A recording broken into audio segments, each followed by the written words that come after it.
faktor yang membahayakan untuk alam. Mindset yang subjek-objek, orientasi nyari senang saja, dan sikap mental yang apatis. Bismillah. Assalamualaikum warahmatullahi wabarakatuh. Bismillah.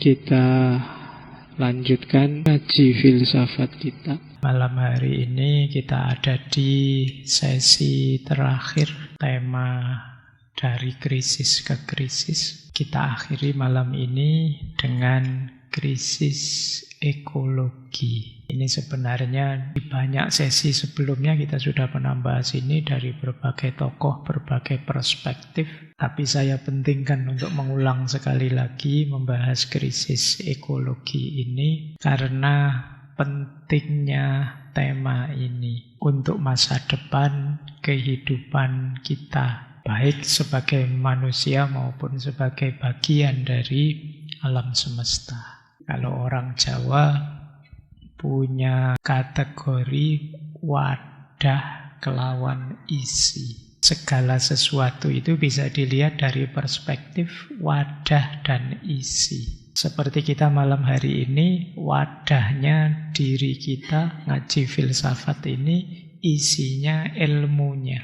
Kemudian kayak laptopmu itu ya wadahnya itu casingnya yang luar, isinya datamu. Apa saja bisa dilihat dari aspek wadah dan isi ini.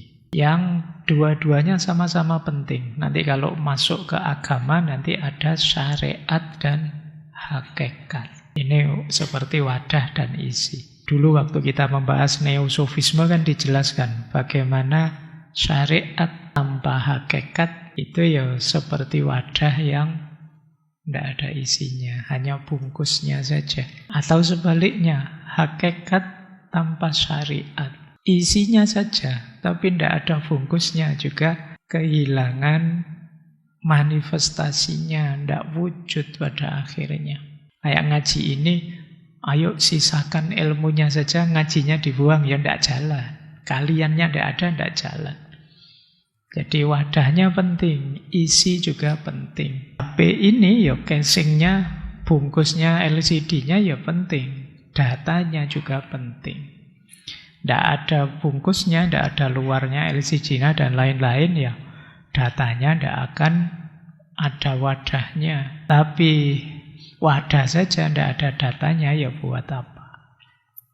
Logika ini nanti bisa juga dimasuk lebih dalam. Bagaimana nanti kalau sudah ketemu manusia, manusia itu unik. Manusia itu dia bermain sebagai wadah sekaligus isi. Nah, ini agak dalam ya, kapan-kapan saja dibahas. Termasuk bagaimana man arofa nafsahu faqad arofa rabbahu. Allah itu di dalam apa di luar, apa meliputi atau apa dan sebagainya. Termasuk nanti dihubungkan dengan alam. Kalau dihubungkan dengan alam, bisa kita baca sederhana. Alam ini, bumi ini wadah kita. Kita sebagai isinya. Meskipun juga tidak sesimpel itu.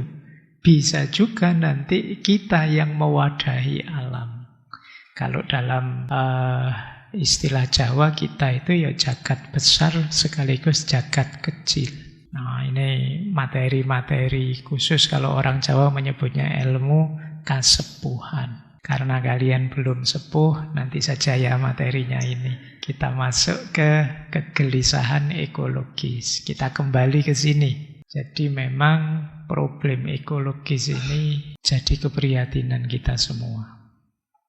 Kita lihat ya dulu. Saya rangkum dari beberapa sesi kita dulu ketika membahas ekologi. Ada satu istilah menarik.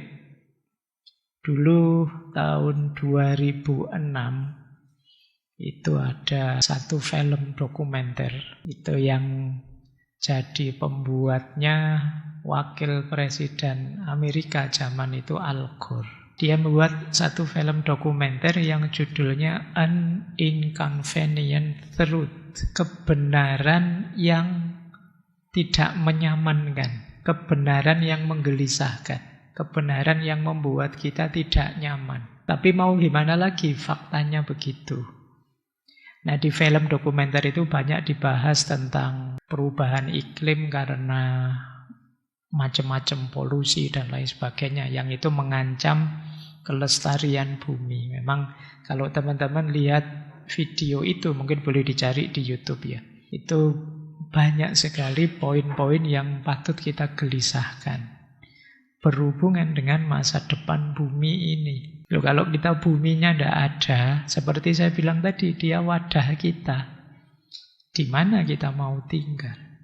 Sehebat apapun kalian, sekaya apapun kalian, mungkin hartamu triliunan, karena kebetulan dapat jatah dari mana, mungkin. Tapi gunanya apa kalau wadahmu hancur? Gunanya apa kalau anak cucu kita tidak mungkin bisa menikmatinya? Nah, ada banyak inconvenient truth. Ada banyak kebenaran yang membuat kita tidak nyaman sehubungan dengan krisis alam, krisis ekologi. Oke, ini tema ini sengaja saya taruh di akhir karena nanti mewadahi semuanya. Saya membayangkan kalian, Pak, saya krisis identitas, Pak, saya krisis eksistensial, Pak. Wah, bangsa ini krisis moral dan lain sebagainya.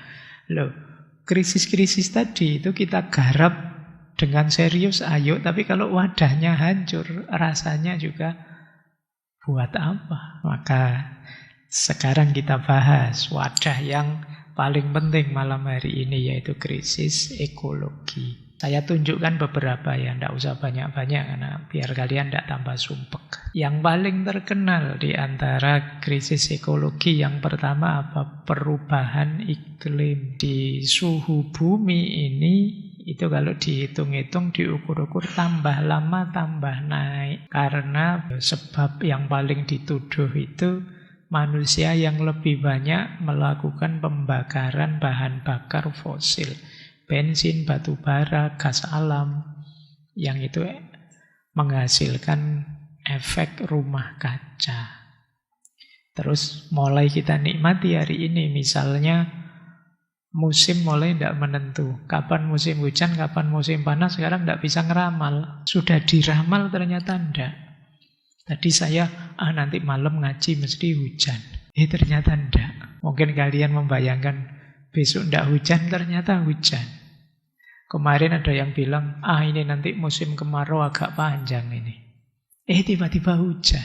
Bulan sebelumnya kalian menunggu-nunggu hujan, panas malahan. Ini kita sekarang sudah mulai susah ngeramal. Dan jangan dikira ini sepele.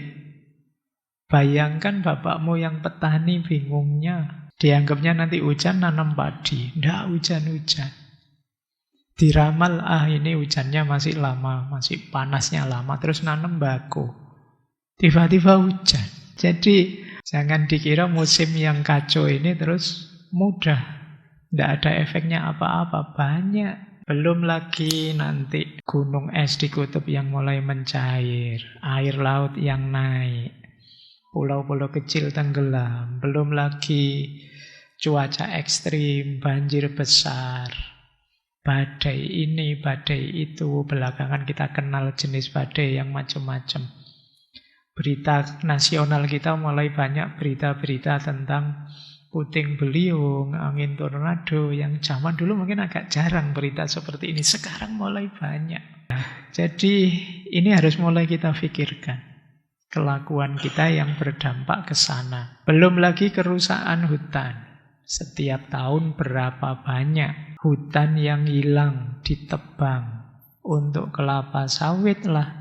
Tambang ini, tambang itu, batu bara, nikel, pembangunan ini, pembangunan itu. Yang jelas musnahnya hutan ya sekaligus ekosistem di sana ikut musnah, hancur. Kemudian tata air, tanah longsor, banjir, udara makin kotor, dan lain sebagainya. Apalagi kalau kemarau, kadang-kadang kita punya tradisi ada asap. Nah, itu asap kemana-mana kalau waktu kebakaran hutan. Jadi ini kegelisahan kedua. Kalian mungkin yang hidupnya hari ini jauh dari hutan tidak melihat betapa dahsyatnya, betapa ganasnya orang yang sedang merusak, melenyapkan jutaan hektar tiap tahunnya. Baik, kita lanjutkan lagi. Masih ada pencemaran air laut, pencemaran sungai, pencemaran danau. Kalau ini saya tidak perlu cerita. Kemarin ada berita sampah plastik di laut Indonesia itu termasuk paling banyak di dunia. Kemudian saya lupa beberapa hari kemarin juga ada berita namanya mikroplastik. Jadi penelitian terbaru kemarin, ada satu penelitian kalau saya tidak salah itu di Australia yang dari 100% responden itu 80%-nya ditemukan dalam darahnya itu mengandung mikroplastik. Jadi tanah, air kita itu semua sudah banyak tercemari plastik-plastik. Mungkin plastik yang rontok, yang apa, terus yang biasanya disebut mikro itu 5 mili ke bawah. Dan itu mungkin yang kita minum tiap hari, sebagian besar kan kita hari ini mungkin bawa botol plastik itu masuk. Dan tidak usah kaget, efeknya ke kesehatan macam-macam. Gelasmu ya gelas plastik. Apa-apa plastik sekarang. Dalam tubuh kita sekarang mulai banyak. Bahkan terakhir ada berita ditemukan kandungan mikroplastik sampai ke plasentanya bayi. Ya, di dunia kita penuh dengan plastik. Ini kegelisahan tersendiri. Hidupmu tidak bisa lepas dari plastik. Apa saja bahan yang kamu pakai plastik, mulai sandal, kopiah, kacamata, apa nih. Baik. Ini ya kegelisahan kita. Belum lagi yang mencemari sungai, mencemari laut. Dulu mungkin teman-teman pernah lihat ya kapan itu yang seekor penyu yang dari hidungnya bisa ditarik sedotan, bekas sedotan itu masuk ke tubuhnya. Kebenaran yang membuat kita tidak nyaman. Belum lagi polusi udara, krisis energi. Jakarta, Delhi, Beijing, penelitian terakhir itu masuk dalam kota dengan udara paling tercemar di dunia. Ya wis, ini tidak saya lanjutkan, teman-teman sudah merasakan sendiri efeknya. Terus masih ada lagi yang juga sering digelisahkan. Kepunahan banyak spesies, banyak hewan dan tumbuhan pelan-pelan punah. Harimau Sumatera, badak Jawa, orang hutan itu terancam punah. Jangan dikira kalau satu spesies punah itu hanya dia saja yang menderita. Yang lain dalam ekosistemnya juga menderita. Karena di ekosistem itu kan semuanya punya peran. Ketika satu link dalam ekosistem ini hilang, jangan dikira terus hanya yang hilang itu saja yang musnah. Kadang-kadang kita juga kena efeknya. Kemarin ada berita yang mungkin kalian tidak akan ketemu lagi, yaitu kunang-kunang. Kunang-kunang sudah mulai punah hari ini. Padahal itu menginspirasi banyak sastrawan untuk bikin puisi, dan itu manfaatnya juga banyak untuk ekosistem. Zaman dulu Simba-simba kita itu mungkin sadar betapa pentingnya kunang-kunang biar kita tidak sembarangan. Itu dulu kalau saya kecil kunang-kunang itu dipersepsi sebagai kukunya orang mati. Kadang nanti gituin ya, jangan macam-macam sama kunang-kunang, ini kukunya orang mati loh, makanya menyala gitu. Itu mungkin sih ada kearifan bahwa ini dia punya peran besar dalam ekosistem. Nanti setelah ini kalian googling ya, apa perannya kunang-kunang dalam ekosistem. Ternyata besar. Itu yang membuat terus disakralkan. Nanti ada banyak perspektif tentang bagaimana nenek moyang kita mensakralkan banyak hal di alam yang kemudian berdampak justru lestarinya alam. Kemudian pernah ada cerita kalau di Amerika itu ada satu taman namanya Yellowstone. Di sana pernah ngalami serigala-serigala punah. Kita kan benci serigala, kamu anggap ganas. Tapi punahnya serigala, efeknya apa? Membeludaknya rusa. Membeludaknya rusa, efeknya apa? Habisnya tanaman-tanaman di sekitar sungai. Ketika tanaman di sekitar sungai habis, yang terjadi apa? Kekuatan tanahnya menurun, gampang longsor. Ketika dia gampang longsor, yang kena imbasnya siapa? Manusia. Jadi kalian mungkin senang, wah serigala jahat pak, sudah tidak apa-apa musnah. Ternyata efeknya besar. Kalau di Australia hal yang sama terjadi, cuma yang membeludak adalah kelinci. Kelinci membeludak, ya tanaman-tanaman habis, jadi gundul. Dan nanti efeknya juga ke tanah. Apalagi tikus. Kalian mungkin nganggap tikus itu menyebalkan sekali. Saya tahu di kos-kosanmu banyak.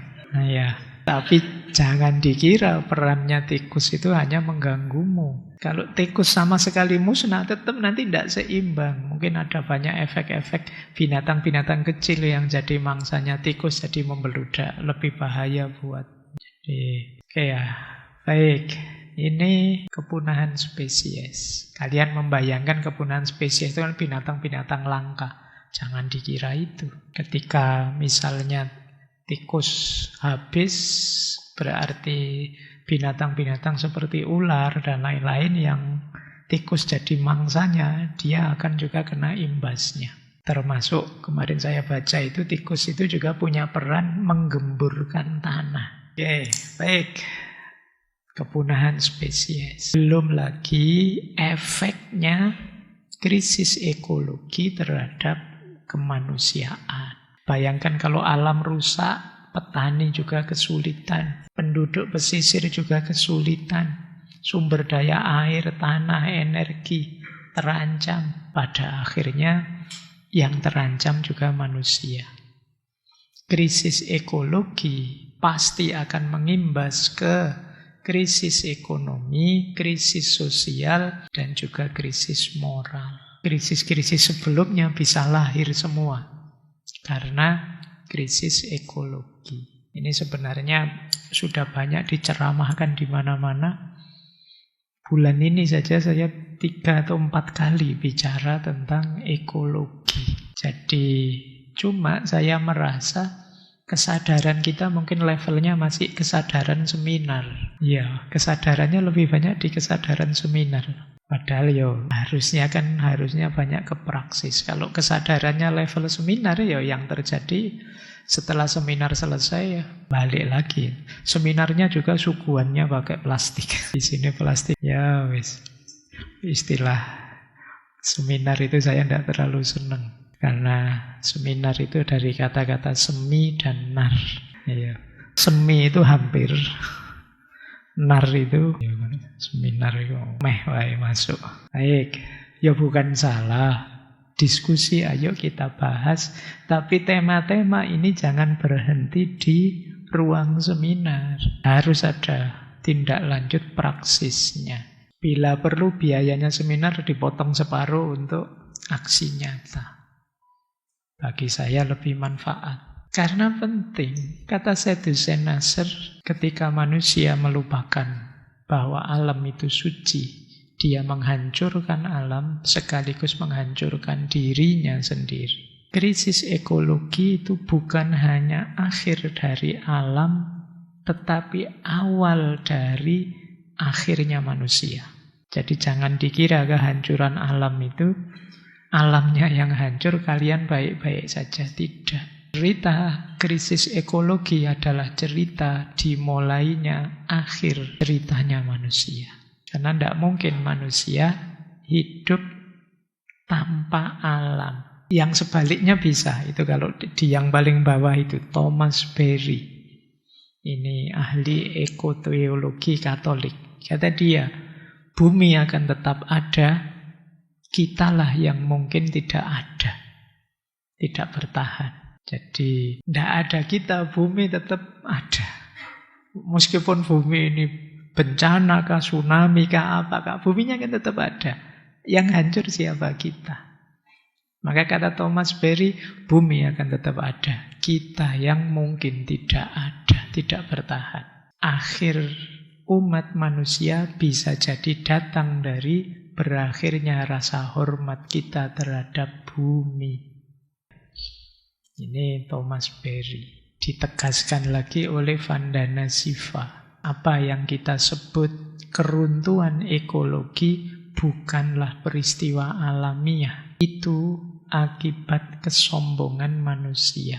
Ketika keseimbangan sakral kehidupan dihancurkan, maka kiamat bukan lagi nubuat ilahi, tetapi konsekuensi. Maksudnya sifat kiamat bukan, kita tahu besok bumi ini kiamat. Tapi kalau kelakuan kita serusak itu terhadap alam, kemungkinan sebabnya kiamat itu adalah konsekuensi. Konsekuensi dari perbuatan kita. Kitalah yang mancing kiamat. Tidak sekedar wahyu nubuat ilahi, tidak sekedar kabar dari Allah besok kiamat. Tapi ternyata sebabnya adalah konsekuensi perbuatan kita sendiri. Mungkin melalui bencana-bencana alam akibat ulah kita, atau mungkin jangan-jangan melalui karya kita sendiri. Saya membayangkan kalau tiba-tiba perang nuklir misalnya, ya sudah, selesai. Innalillahi. Apalagi semua yang punya nuklir terus ngamuk perang. Selesai. Kita tinggal tahlilan saja. Jadi, konsekuensi dari perbuatan kita sendiri. Baik, dan sudah diramal. Dalam Al-Quran jelas ya, ini ayat kalian hafal sekali. Itu harul fasadu fil kasabat sungguh telah tampak kerusakan di darat dan di laut disebabkan oleh perbuatan tangan manusia. Kalimat selanjutnya dari ayat ini, Allah ingin mereka merasakan sebagian dari akibat perbuatan mereka. Mungkin ada yang tanya, Pak, Allah itu kan maha kuasa. Apa tidak bisa Allah itu membuat bumi ini, alam ini baik-baik saja meskipun manusia angkara murka? Ayat ini langsung menjawab, karena Allah tahu manusia itu tukang ngeyel. Mestikan terus, kan Allah maha kuasa. Allah katanya sayang dengan kita. Masa kita dikasih bencana, kita dikasih. Jawabannya di ayat ini, li'amilu. Supaya manusia merasakan sebagian dari yang mereka. Ini masih sebagian loh ya. Kalau Allah kejam, segala keburukanmu dibalas tuntas dengan efeknya, sudah hancur bumi ini. Allah masih sayang dengan kita, belum diberi efeknya semuanya, tapi ditunjukkan beberapa efek. Termasuk lahir banjir, mungkin ada ketidakseimbangan ini, itu hidup kita jadi kesulitan, sengsara, bencana ini, bencana itu masih baru ba'dul ladzi amilu. Sebagian dari yang mereka lakukan. Biar mereka sadar yang dilakukan itu salah. Semoga setelah mereka ditunjukkan beberapa kerusakan efek perbuatan tangan mereka, semoga mereka kembali, semoga mereka sadar terus kembali ke jalan yang benar. Jadi ini ayat ini menunjukkan 3 hal sekaligus. Yang pertama, banyak kerusakan akibat kelakuan kita di muka bumi ini, dan Allah mengizinkan kerusakan itu terjadi meskipun hanya sebagian, demi agar manusia sadar kembali ke jalan yang benar. Merevisi kelakuan-kelakuannya yang negatif. Kita lanjutkan ya, karena malam ini kita akhiri dengan tanya jawab nanti. Dalam pembahasan tentang krisis-krisis ekologi, secara umum tertuduhnya adalah manusia. Ya sederhana sih, karena manusia adalah makhluk yang sadar dan makhluk yang diberi kebebasan oleh Allah. Jadi manusialah yang ingin baik bisa, ingin buruk bisa, ingin patuh bisa, ingin ingkar bisa. Itu manusia. Dan manusia yang oleh Allah diberi amanat menjadi khalifah di muka bumi. Maka banyak kerusakan memang biang keladinya manusia. Manusialah masalahnya. Ini kan sebenarnya para malaikat sudah meramalkan itu. Malaikat waktu kita oleh Allah dijadikan khalifah, para malaikat protes. Qalu ataj'alu fiha may yufsidu fiha wa yasfikud dima. Ya Allah, kok engkau jadikan khalifah? Padahal mereka ini nanti mesti ngerusak dan akan mengalirkan darah, saling berbunuhan di antara mereka. Mungkin malaikat sudah membaca, alah profilnya kayak gitu, mesti wes itu. Sudah ngerti tipe kita. Meskipun Allah karena sangat cinta dengan kita, terus Allah menjawab, ini a'lamu ma la ta'lamun. Aku tahu yang engkau tidak tahu. Ini bagi saya jawaban apa? Jawaban cinta. Sama kayak kita kalau pasangan kita atau pacar kita dikritik ke orang, pacarmu itu begini. Terus kita kan tidak terima. Aku lebih ngerti pasanganku. Allah juga begitu. Ini a'lamu, aku lebih tahu kok. Itu jawaban cinta. Ini menunjukkan Allah memang sangat cinta dengan kita. Sebagaimana kalau kita ada keluarga kita, siapa yang kita cintai dikritik orang, kan kita tidak terima. Terus kita bilang, aku lebih tahu, kalian ngerti apa. Baik, apa sih kelakuan manusia yang sering jadi biang keladi problem ekologis ini? Yang pertama, yang biasanya ditunjuk adalah kita sering sombong di hadapan alam. Kita merasa lebih tinggi, kita punya mindset subjek-objek. Sayalah subjek, alam itu objek. Kalau saya sedang berhadapan dengan pohon, saya melihat saya orang yang melihat, pohon itu objek yang saya lihat. Alam itu bagi kita objek saja. Ini kemudian muncul logika superior-inferior. Saya lebih superior dibandingkan alam. Saya lebih tinggi levelnya. Nah, ini mindset. Ini nanti yang jadi biang keladi perlakuan kita, sewenang-wenang kita terhadap alam. Maka kita buang sampah ke sungai, santai saja. Kita merusak santai saja. Kadang-kadang kelakuan kita tidak masuk akal, tidak bertanggung jawab, kita merasa santai. Wong cuma objek saja kok. Siapa dulu yang kalau waktu kecil sukanya, saya dulu tidak tahu juga, waktu kecil kalau ada semut lewat, itu gatel ingin bunuhi semua, itu seruit gitu. Sering gitu ya, saya dulu kecil gitu, kalau ada semut baris-baris di tembok itu mengambil sandal itu terus sampai mati semua. Atau semutnya kita kerjain, diputer-puter, dia lari ke sana, kita buntu gitu lah. Ya, tidak apa-apa sih guyon dengan semut. Tapi ya, ayolah. Mereka juga subjek. Saya ada teman itu yang tangannya gatel.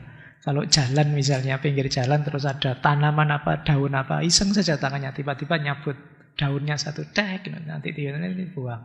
Kapan lagi dicabut, tidak ada gunanya. Kalian mungkin ingat ya ceritanya Sunan Bonang dengan Sunan Kalijogo. Waktu Kanjeng Sunan Kalijogo ini masih belum jadi sunan, masih muda.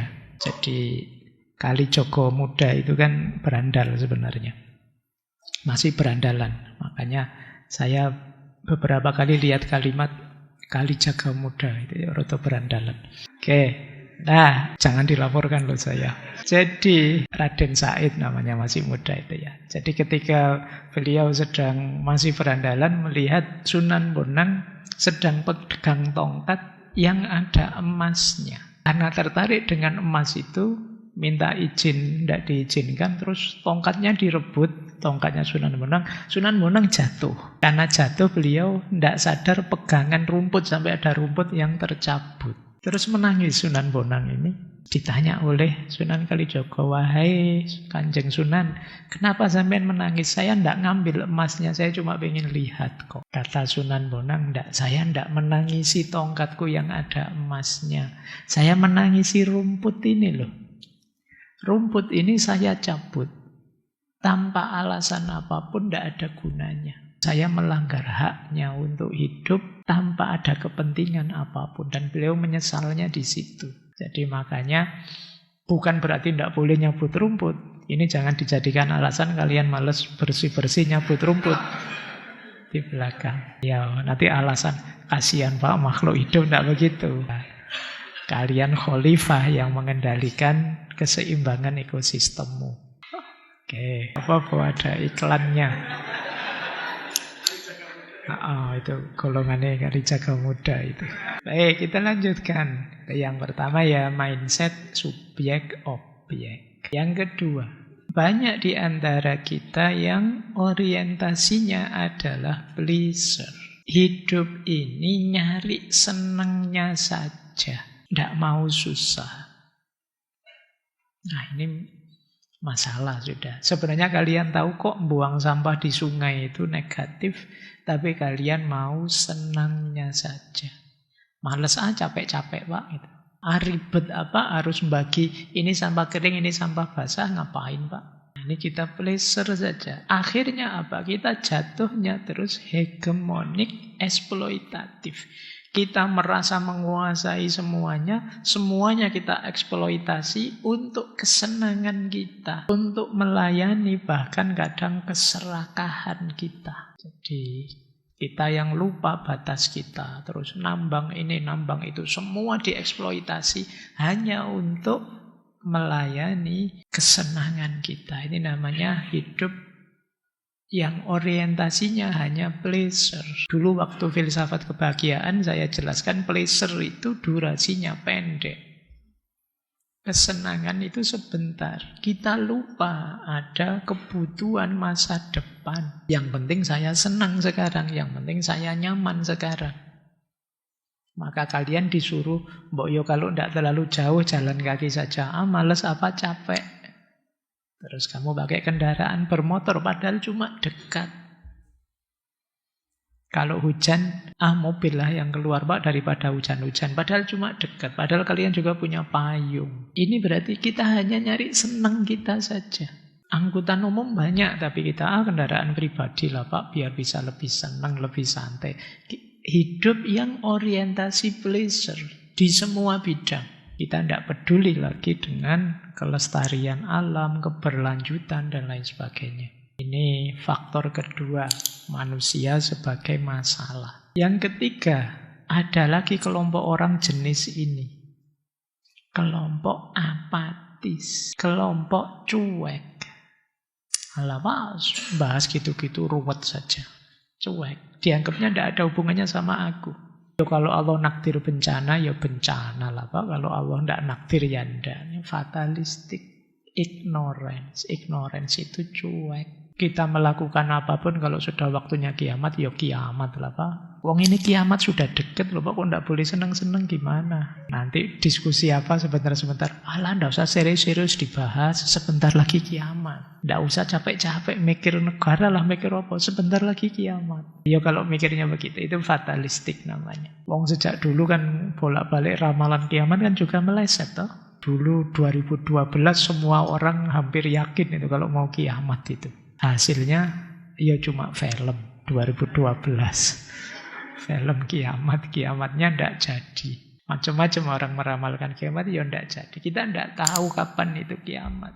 Nah, nanti ini cara berpikir ini banyak dimanfaatkan oleh orang-orang fatalistik, orang ignorance yang sudah tidak peduli lagi, sudah cuek.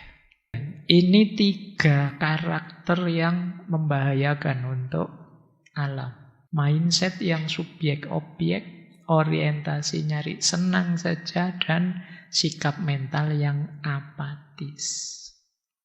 Ignorance. Ada lagi satu.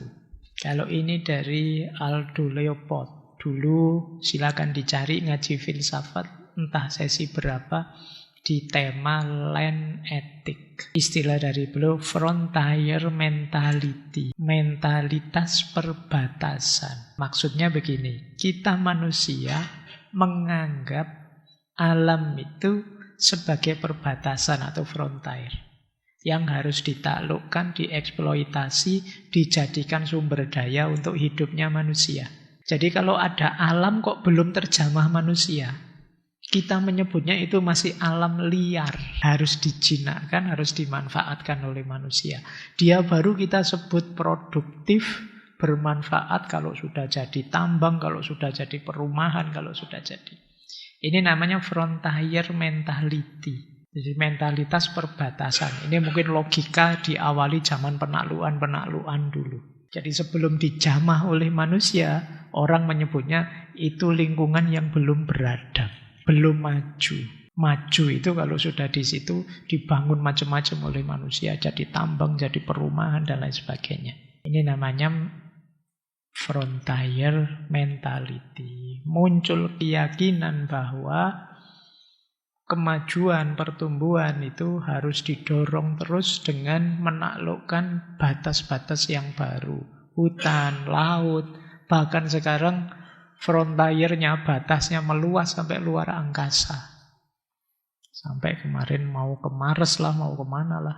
Ini namanya frontier mentality. Menganggap bahwa sesuatu itu maju dan tumbuh dan beradab kalau sudah disentuh oleh manusia, kalau sudah dikelola oleh manusia. Kalau masih jadi dirinya sendiri masih belum disebut maju. Oke, jadi kalau ditambah ini berarti ada 4.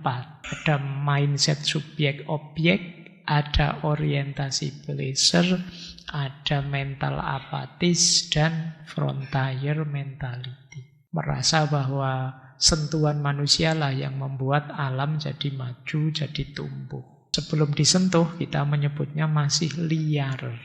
Baik. Jadi itu penyakit-penyakitnya yang kita hadapi hari ini.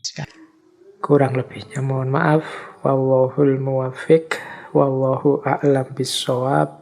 Wassalamualaikum warahmatullahi wabarakatuh.